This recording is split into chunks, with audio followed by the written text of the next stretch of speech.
अभिवादन स्वीकार कीजिए ब्रजेश मिश्रा का और आप देखना शुरू कर चुके हैं द डिबेट। बहन भाइयों, आज भारत बंद का ऐलान किया गया था और उसमें मुख्यतः अपोजिशन की पार्टीज और दलित संगठनों ने और दलितों की राजनीति करने वाले संगठनों ने, पिछड़ों की राजनीति करने वाले संगठनों ने आज भारत बंद का आह्वान किया था। इसका मिला जुला असर था, लेकिन बहुत कोई मैसिव प्रोटेस्ट भी इस मुद्दे को लेकर नहीं हुआ। इस मसले पर कुछ लोग कम्युनिटी के ही डिवाइड भी दिखे। तो क्या रहा भारत बंद का व्यापक असर और क्या ये कोई बड़ा इम्पैक्ट छोड़ पाया या फिर ये पूरा प्रोटेस्ट सामान्य तरीके से गुजर गया? क्या है पूरा प्रकरण? आज चर्चा इसी विषय पे। बहनों भाइयों, भारत बंद को लेकर पूरे देश भर में पिछले 2 दिनों से चर्चा चल रही थी कि रिजर्वेशन में जो क्रीमी लेयर को अलग करने के का आदेश जो भारत की सर्वोच्च अदालत से हुआ था, इसको लेकर काफ़ी नाराजगी दलित संगठनों में, शेड्यूल्ड कास्ट समाज की पॉलिटिक्स करने वाली पार्टियों में और पिछड़ों की पॉलिटिक्स करने वाले दलों ने इस मुद्दे पर मुखरता से अपने बयान प्रस्तुत किया था।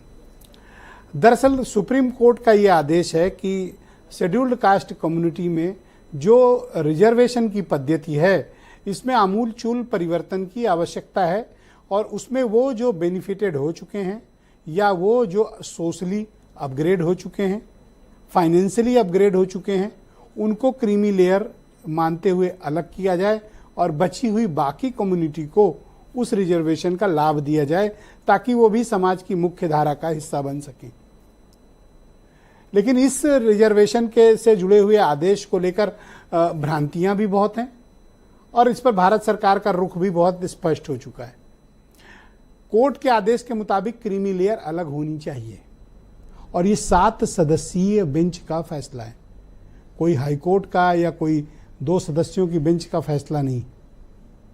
ये एक बड़ा फैसला है और ये हमेशा तलवार लटकी रहेगी।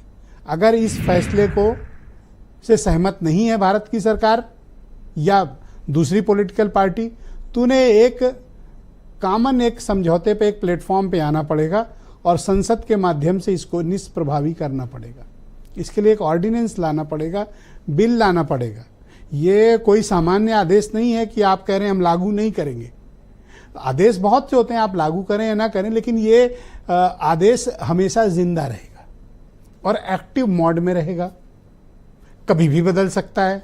और जैसे कि हर 10 सालों में रिजर्वेशन की समीक्षा होती है और उसके बाद उसे रिन्यूअल किया जाता है, हो सकता है अगला रिन्यूअल फंस जाए, अगले रिन्यूअल से पहले सुप्रीम कोर्ट के इस आदेश का जिक्र भी आएगा। तो यानी ये एक एक्टिव ऑर्डर है। भले ही अभी सरकार ने कमिट किया हम इसको लागू नहीं करेंगे, लेकिन ये हमेशा तलवार लटकती रहेगी। इससे निजात पाना है या इसको बेअसर करना है तो संसद में इसको कानून बनाना पड़ेगा, इस आदेश को निष्प्रभावी करना पड़ेगा। ये इसका लीगल पहलू है जो अच्छे से समझ लेना चाहिए। बहुत लोगों को तरह तरह के कंफ्यूजन है। आदेश सुप्रीम कोर्ट का है, 7 सदस्यों की बेंच का है। आदेश हमेशा एक्टिव मोड में है, सरकार माने या ना माने, लेकिन कभी भी परिस्थितियां बदली तो ये आदेश लागू करने में भी सिर्फ एक नोटिफिकेशन की जरूरत होगी और कुछ नहीं, एक एग्जीक्यूटिव ऑर्डर और फैसला लागू। अब इसको लेकर जो शेड्यूल्ड कास्ट कम्युनिटी की और वंचितों की राजनीति करने वाली पार्टी हैं, वो इसे आरक्षण पर कुठाराघात मानती हैं और इनका ये मत है कि ये आरक्षण को खत्म करने की कोशिश है। चूंकि सुप्रीम कोर्ट का आदेश है, इसलिए कोई सार्वजनिक आलोचना नहीं कर सकता इसकी, क्योंकि कोर्ट का आदेश है। लेकिन इस पर भारत की सरकार ने अपना पक्ष जरूर क्लियर किया।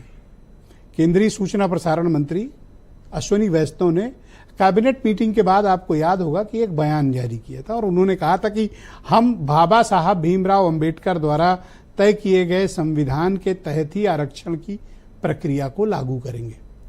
तो बाबा साहब का संविधान में आरक्षण की पद्धति क्या थी, मुख्य आधार क्या था? बहनों भाइयों, मुख्य आधार छुआछूत था, भेदभाव था, सामाजिक आर्थिक दूसरे विषयों पर नहीं, छुआछूत के आधार पर दिया गया था रिजर्वेशन।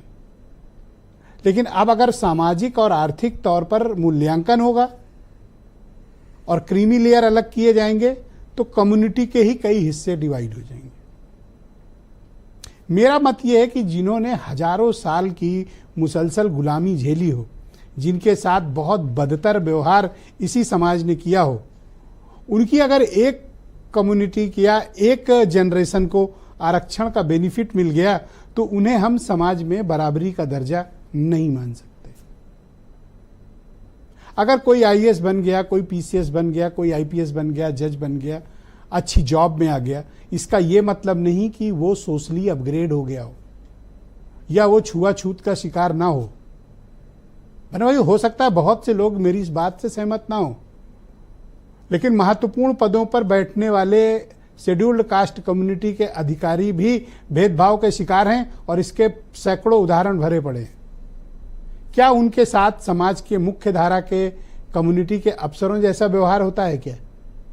ये बात खुद सोचने की आवश्यकता है। कुछ चीजों पर हमें राजनीति नहीं करनी चाहिए, कुछ चीजों पर हमें सिर्फ अपना स्वार्थ नहीं देखना चाहिए, हमें समाज को समग्रता में देखना चाहिए।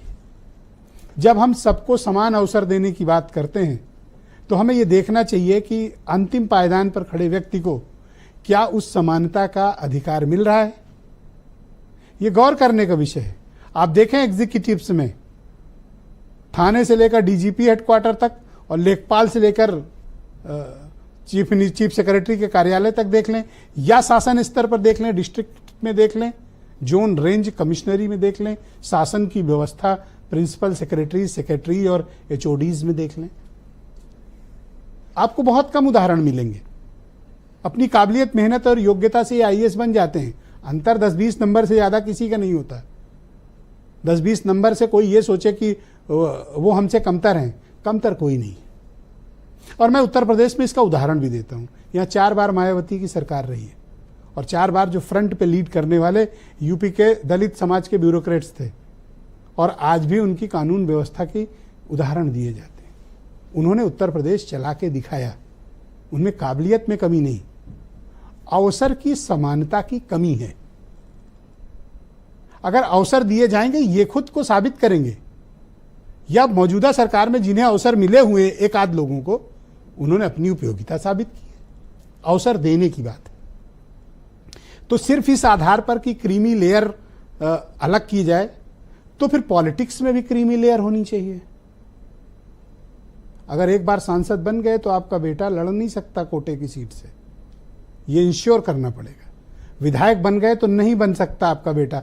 आप भी तो सोशली अपग्रेड हुए, आप भी तो पॉलिटिकली अपग्रेड हुए। इसीलिए बाबा साहब ने किस बात की परिकल्पना की थी और संविधान में लिखा था, छुआछूत। आज भी एग्जिस्ट करती है। और जो मैं बात बता रहा हूं ये मैं कोई अपनी तरफ से गढ़ के नहीं बता रहा हूं, ये रोजमर्रा के जीवन का उस कम्युनिटी के लोगों का अनुभव है। उनकी बात कहने वाले, उनकी तरफ उनकी समस्याओं को उजागर करने वाले, उनकी तकलीफों की और उनके साथ जो भेदभाव है इसको उजागर करने वाले लोग भी कम हैं। इसलिए उनकी बात प्रोमिनेंटली आ नहीं पाती। वो सोशल मीडिया पर, डिजिटल मीडिया पर उतना एक्टिव नहीं है, उनकी प्रेजेंस भी कम है। तो क्या इस कारण उनकी आवाज़ नहीं जानी चाहिए? हम सब सुप्रीम कोर्ट का आदर करते हैं, मैं खुद भी बहुत सम्मान का दृष्टिकोण रखता हूं, लेकिन हमें ये देखना पड़ेगा कि समाज में उस पायदान पर खड़े व्यक्ति या उस पायदान पर खड़े समाज को अवसर की समानता कितनी मिली है, इस पर सम्यक विचार होना चाहिए, एक प्रॉपर डेटा होना चाहिए और हम एक समाज के रूप में कैसा व्यवहार उनके साथ करते हैं ये भी देखना चाहिए। ये तो हुआ विषय से जुड़ी बात, लेकिन आज का भारत बंद उतना प्रभावशाली नहीं रहा जितना कि उम्मीद की जा रही थी। बिहार में थोड़ा प्रभाव दिखा, राजस्थान में दिखा, उत्तर प्रदेश में मिला जुला रिस्पांस था, बाकी जगहों पर भी थोड़े मोड़े ही धरना प्रदर्शन हुए। नोटिसेबल तो था प्रदर्शन, लेकिन कोई ऐसा नहीं था कि जिससे ये माना जाए कि इसने बहुत ज्यादा प्रभाव छोड़ा है। आज चर्चा इसी विषय पर, प्रस्तावना थोड़ी लंबी हुई, लेकिन इस विषय पर आपको ये पक्ष जानना आवश्यक भी था। आप कुछ स्टेटमेंट सुने, फिर आज की डिबेट आगे बढ़ाएंगे। सरकार और खासकर भाजपा एक दलित और आदिवासी विरोधी पार्टी है। आरक्षण से छेड़छाड़, आईएएस में लैटरल एंट्री, संविधान पर पुनर्विचार करना जो लोग बंद कर रहे हैं वो इसलिए कर रहे हैं क्योंकि केंद्र सरकार ने अभी तक अपना रुख साफ नहीं किया। किसी प्रकार की कोई आंदोलन या बंद की आवश्यकता नहीं है और जो भी निर्णय इसमें सुप्रीम कोर्ट का आया था, पहला जो क्रीमी लेयर की बात थी उसको कैबिनेट ने स्पष्ट कर दिया। जो दूसरा विषय है कोटा विद इन कोटा, उसके ऊपर भी मंथन हो रहा है। सरकार स्वयं चिंतित है, सरकार सबका ध्यान रख रही है, किसी के साथ अन्याय नहीं होने देगी। सरकार की मंशा तो जातिगत आरक्षण को खत्म करके, हमारी संवैधानिक ताकत खत्म करके, आर्थिक आधार पर आरक्षण लागू करके अपने लोगों को फायदा देने की है। सरकार की मंशा तो लेटर एंट्री करके हमारे लोगों को सिस्टम से निकाल के अपनी विचारधारा के लोगों को सिस्टम में बिठा के, और पॉलिसी मेकिंग में जब उनके लोग बैठे होंगे तो हमारे लिए पॉलिसियां नहीं बनेंगी। इसलिए हमें सरकार की नीयत पे खोट है। समाजवादी पूरी तरह से और माननीय अखिलेश यादव जी के नेतृत्व में चट्टान बन के खड़ी है कि अगर कोई आरक्षण के साथ छेड़खानी करेगा, आरक्षण में कहीं कटौती करेगा, हाँ आरक्षण बढ़ाने की बात भी समाजवादी पार्टी कर रही है कि आबादी के हिसाब से हक अधिकार दिया जाए जाति जनगणना करा के। तो आज की चर्चा को आगे बढ़ाते हैं। संजय सिंह भारतीय जनता पार्टी के लीडर हैं, मेरे साथ मौजूद हैं। फॉर्मर मिनिस्टर और दलित समाज के बड़े नेता हैं के गौतम साहब, मैंने इनको विशेष तौर पर स्टूडियो आमंत्रित किया है। मनोज यादव समाजवादी पार्टी के प्रवक्ता हैं। केपी मलिक साहब बहुत ही जाने माने पत्रकार, और कमल वालिया जी मेरे साथ मौजूद हैं, भीम आर्मी के प्रमुख राष्ट्रीय महासचिव हैं, और वीरेंद्र सिंह जी हमारे स्टेट हेड। आप सभी का शुक्रिया और धन्यवाद मेरे साथ इस कार्यक्रम में शिरकत करने के लिए। संजय सिंह जी, आप